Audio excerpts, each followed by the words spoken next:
All right, so this is serious news, man. The Druski allegations. Apparently, he came out in a lawsuit, or and he was alleged R. He alleged R a female. I read the documents. It sounded pretty crazy.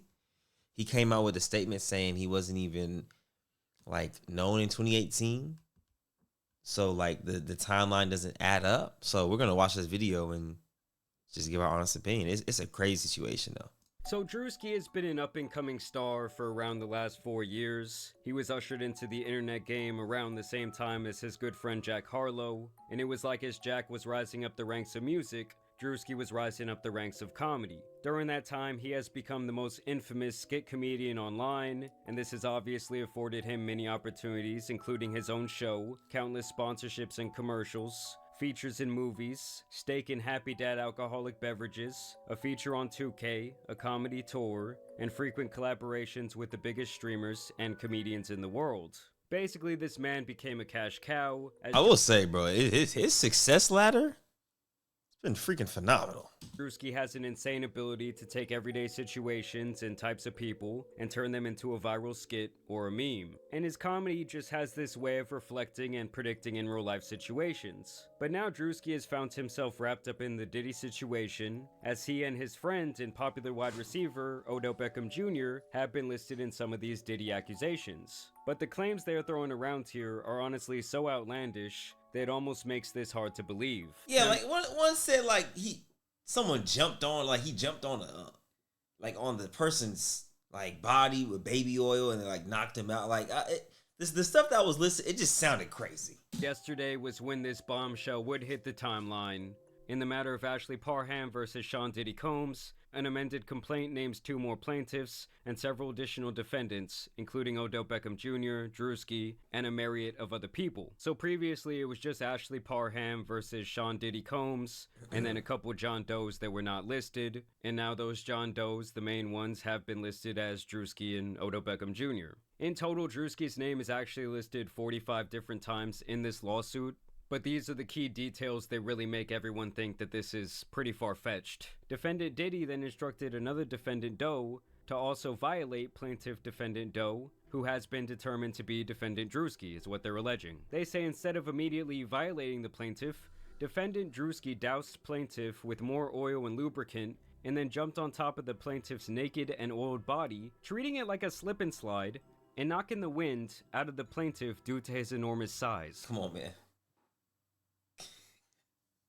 That's not funny. That's not funny. But it's like, come on, man. Like, that sounds like a legit comedy skit. Like, what? That's crazy. If true, that's crazy. So they're saying Druski was in there slipping and sliding all around. Defendant Druski then caught himself from sliding over the plaintiff's oiled body, and off the bed, he then began violating the plaintiff through her reproductive parts. While defendant Druski was violating the plaintiff, defendant Diddy sat in a chair near the bed and began pleasuring himself while recording plaintiff's violation by defendant Druski.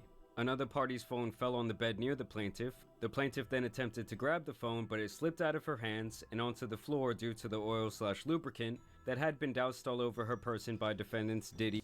Like when you really read it, it seems like it's a movie script. It's and Druski. Obviously, at this point, the baby oil is like infamous in this Diddy case. For those of you who don't remember, they claim that they discovered over 1,000 bottles of laced baby oil in Diddy's house. And they seized cases and cases of the kinds of personal lubricant and baby oil that Combs' staff allegedly used to stock hotel rooms for the freak-offs. More than 1,000 bottles altogether. Defendant Diddy began... I saw something where they said that the lawyer said something like you can get like these by the load at Costco, and Costco came out and said we do not stock baby oil.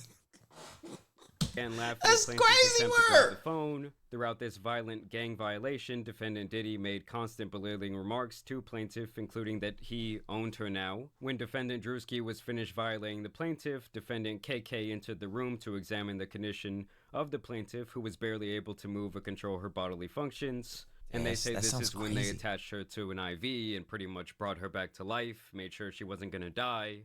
And that was apparently when Diddy, Shane, who is apparently the man who introduced Diddy to this person, KK, Odell, and Druski then exited the residence to the backyard where they smoked marijuana and cigarettes. And so obviously this all had the internet going absolutely wild.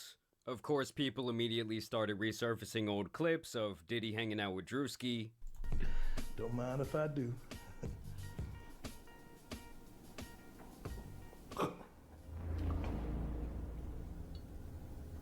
They were basically saying that this clip hits different now, as it was also rumored that Diddy had been lacing drinks at his infamous parties. But in the lawsuit documentation, it said 2018 though. That's the thing. We like if the timeline don't add up, then the whole thing is just false.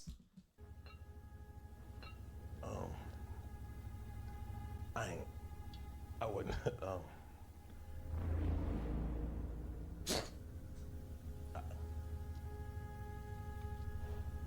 Shot. Druski was also asked at one point what it was like to attend these Diddy parties. You ever been to one of Diddy parties? Yeah, I've been in attendance. I've been in attendance. Not, hey, what the fuck you smirking for? I ain't saying that. I've been in attendance. We just asking regular That's all questions. I said. That's all I said. I said I've been in attendance. I have been in attendance. We never been. We just asking. We just Yeah, asking. yeah. As soon as you asked, he said, You had fun? I ain't seen that. "Yeah, you did."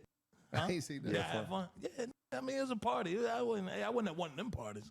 We ain't say that about the party. That is crazy though. To deflect and say I ain't been to one of them parties when that wasn't even asked. They just asked, "Have you been to a Diddy party?" Simple. He started going around. He said, "I did this one. I went to that one. I didn't go to that one though." Like, hey, brother, don't snitch on yourself now. What party you talking about? Y'all What smiling part- too what much. parties you talking about? Say that. I have been in attendance at a puff party. You know what I'm saying? I've been in attendance. Yeah, I went. Yeah, the party I went to, it was girls turn up. You know what I'm saying? The regular. You know what I mean? Other celebrities and shit. Yeah, That's what you doing. Now, obviously, Druski does like to troll. Yes, his body language became a little bit uncomfortable, but you do have to keep in mind that thousands of different people have been to these Diddy parties, allegedly, and obviously when they're all asked about it, they all say, well, you know, I went to the Diddy party, but I didn't go to, like, the Diddy party, like the behind the doors party that was going on. So then I started questioning, well, what was Diddy's real relationship with Druski? And as you guys can see here, back in 2021, Druski did have this show called Sneaking In with Druski. And upon further inspection, you can see that this was airing. Yeah, honestly, because the document, I don't keep going back to it, but 2018, I was in college. And I don't remember Druski being on social media in 2018. Especially like at a Diddy party. Now that I'm thinking about it. Revolt. Which That was like the famous Lowe's, B.A. Me, Max is Nice. Like that's the NBA impersonation era. You dig what I'm saying? was a media network that was primarily owned and founded by Sean Diddy Combs. And although he no longer owns any shares in the company, back in 2021 he was still running that shit, and he presumably gave that opportunity to his boy Druski. I also thought that this little tidbit was interesting because Odell Beckham Jr. and Druski have been friends for quite a few years now. Baltimore Ravens wide receiver Odell Beckham Jr. struck up a friendship with Druski upon finding his videos and invited the comedian to stay at his home during the COVID-19 pandemic. And obviously the pandemic was back in early 2020, and that's where these dates really start not matching up because the defendant is saying that this happened on March 20th. Now, if that's a typo, I mean, that's a very important typo that you would want to go correct. That's like that's 2 to 3 years in between. That's a lot of freaking time. Doesn't add up. 23rd, 2018, way before Druski was even remotely famous or known online, where the defendant says that this guy Shane invited the plaintiff over to his home to assist him with his cancer medications because he was weak and unable to open his medications. She says upon her arrival that this guy Shane wanted to give her a ride in his new car, and she says this is when this guy Shane pretty much set her up for the violation that allegedly involved Diddy, Druski, and OBJ. Now, much like with Jay-Z with his recent Diddy accusations, Druski would respond swiftly to this filing, where he says the allegation is a fabricated lie. I wasn't a public figure in 2018. I was broke and living with my mom without any connections to the entertainment industry at the time of this allegation, so the inclusion of my name is truly outlandish. My heart breaks for actual victims of abuse, but I'm fully confident that the evidence will expose this falsehood. Wouldn't this be defamation of character? Like, can't technically he sue? and the individuals who are maliciously trying to game the legal system to peddle false narratives.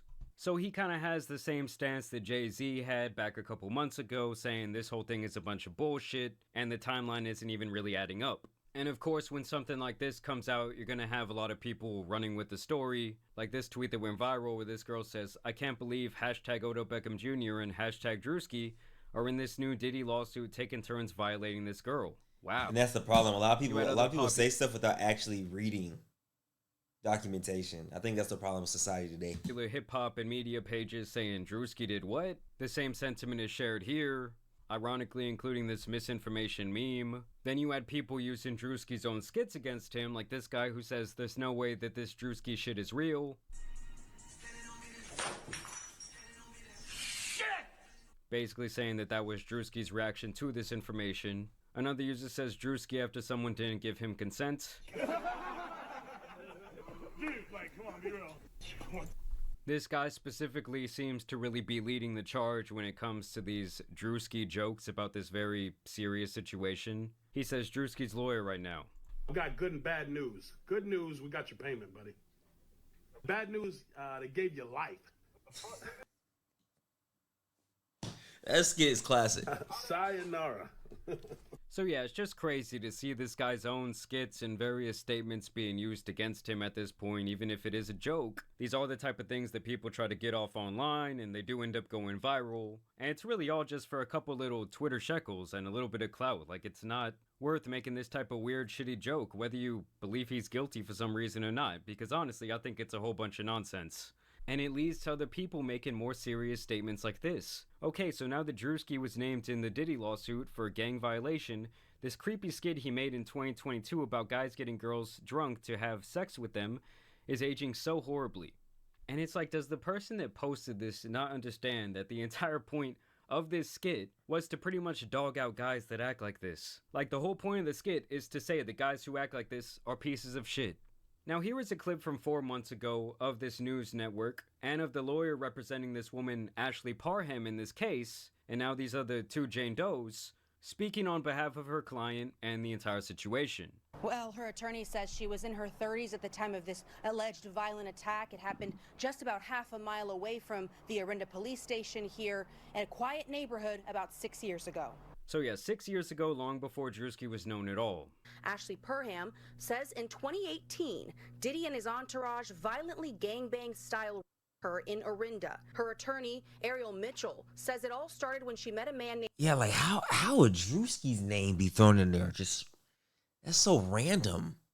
Especially, like I said, given the timeline. Named Shane Pierce in a bar in Contra Costa County, who began a FaceTime call with Diddy. She actually made a quip about Mr. Combs having something to do, that she didn't like him because he had something to do with Tupac's murder. The lawsuit says Parham believed Pierce invited her over to set her up to be assaulted by Diddy. The Contra Costa County Sheriff's Office told us in a statement, a report was taken on March 23rd, 2018. We take these cases seriously, and detectives thoroughly investigated the accusations. It was later determined the claims were unfounded. And that does make things a little bit more interesting for me, because obviously a legitimate report was made at that time, but even back then the police say, well, we found no wrongdoing. As a matter of fact, they're saying we don't believe this ever even happened. She also reported the incident to Walnut Creek Police and Orinda Police without naming Diddy, as she felt she would not be believed. The woman who lives there confirms Pierce lived there, but that he was too sick with cancer and ALS to have done this. She also says Pierce did not know Diddy. So they're saying this guy has not only cancer, but also ALS. Now, if I really want to get into my conspiracy bag, I want to note here that I think that this all could just be a mastermind smokescreen being set by Diddy and his legal team. It's like Pokemon, okay? The accuracy goes down once you set the smokescreen. Because recently, the case against Jay-Z has been dropped without prejudice, which I believe means that they cannot, try to bring it back up in court. They cannot try Jay-Z again for the same thing. Obviously, there was a lot of holes in the timeline of that story. The accuser's own father said that he doesn't remember any of that taking place. And overall, the timeline and the series of events, especially when she came out. This is, well, like this side of entertainment Hollywood, bro, is, I couldn't imagine just being a part of this. Like, no matter how big, famous, notarized I get. Hey, dude, nope. Stay true to my family, friends. That's it. On that news I segment, we're not adding can't up. do that. And when I the can't decision be by the judge was made none of this. public and that entire thing was dismissed, Sean Combs' legal team would put out this statement. Today's complete dismissal by the 1-800 attorney is yet another confirmation that these lawsuits are built on falsehoods, not facts. For months, we have seen case after case filed by individuals hiding behind anonymity, pushed forward by an attorney more focused on media headlines than legal merit. Just like this claim, the others will fall apart because there is no truth to them. Sean Combs has never essayed or trafficked anyone, man or woman, adult or minor. No number of lawsuits, sensationalized allegations, or media theatrics will change that reality. We will continue to fight these baseless claims and hold those responsible for these false claims. This is just the first of many that will not hold up in the court of law. And that's why I have the feeling that this entire thing is a bit of a smokescreen. Because if you have enough of these outrageous allegations coming out, it allows you to kind of start poking. Oh, so you're thinking, so what you're saying is, you said it, but now I'm understanding and digesting it, that you're saying that Diddy and his team is putting out these fake lawsuits to make it sound outrageous so that he can be seen not guilty? That'd be kind of crazy. Holes and giving a little bit of reasonable doubt to accusations that could actually be legit. And it's like the more outlandish they get, like describing Druski as using her as a slip and slide and then the timeline not adding up at all, it just hurts the case for people who are possibly actual victims of abuse at the hands of P. Diddy. And at this point, it's like Diddy seems so seemingly stuck in this corner that it's like that's all they can do to kind of like alter the public perception a little bit. And as these cases start getting knocked down and dismissed, it kind of starts the social programming and people start to think, well, maybe these other things aren't real either. And obviously on the other end of the spectrum, you're going to have a whole bunch of people just bringing up false claims because they want a payday, they want a settlement. It's just the way they describe the entire series of events just seems a little bit too outlandish for me personally to believe. And I think that it could definitely hurt real victims in this case. Either way, I want to know what you guys think about these accusations down below. As always, also want to thank you guys for watching. Wow. I didn't even think of it that way. He done brought a whole new perspective. Oh, this is going to get sticky, son.